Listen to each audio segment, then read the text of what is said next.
and welcome to our YouTube channel. I'm Laura from Cherubs Chalks Interiors, and today I'm going to be showing you my latest flip on this retro sideboard.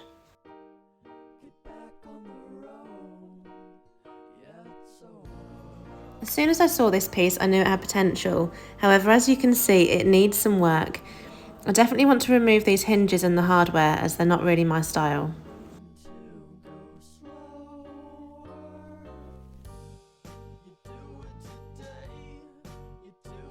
One of my favourite parts of every project is choosing the products that I'm going to use. As you can see, it's always Dixie Belle for me.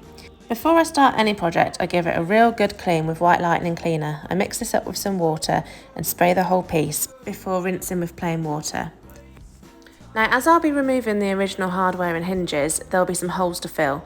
For this, I'll use my white Dixie Mud. Now it's time to choose the colour. I know that I want to use silk on this piece, and they've got so many gorgeous colours. For this one, I want to go bold and retro, so I'm going to go with Mojave, which is a really nice dark yellowy mustard colour. If you remember, the piece has some really funky legs. I'd love to stain them, and I'm thinking about mixing Tobacco Road and the Au Naturel stain to get a shade somewhere in the middle. I don't want it to be too light and I don't want it to be too brown, so mixing the two together will create the perfect shade. Now, to finish this, I'm going to need to seal it, so I've chosen some clear coat in flat.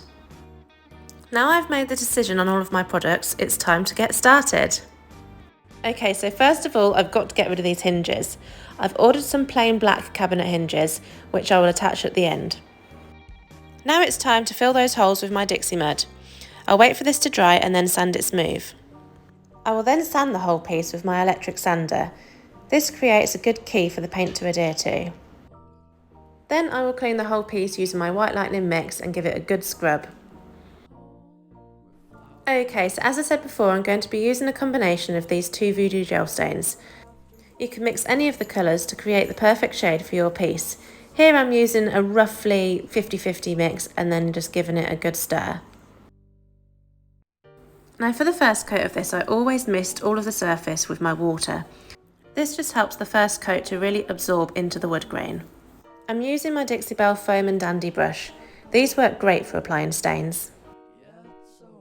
You can apply as many or as little coats of this as you want to your piece, depending on the look that you're going for.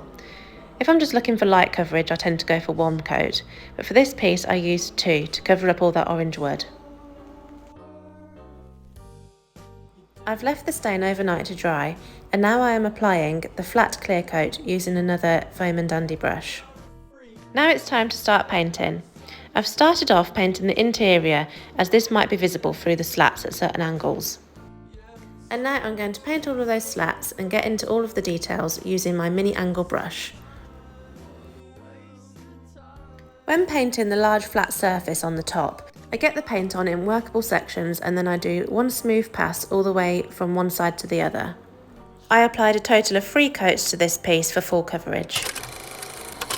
Okay, so are you ready to see the final piece? Here's Toby modelling as per usual. What do you think? I love this look. It's retro, it's bold, and it really makes a statement.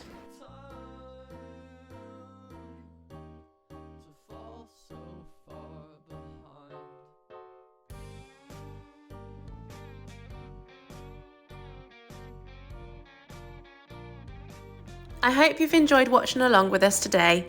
I think this piece has got to be one of my favourites. I'm just so in love with that colour. What do you think? Remember, you can find me on all of the social media platforms at Cherubs Chalks Interiors. And don't forget to subscribe here on our YouTube channel to get notified when we next post. See you soon!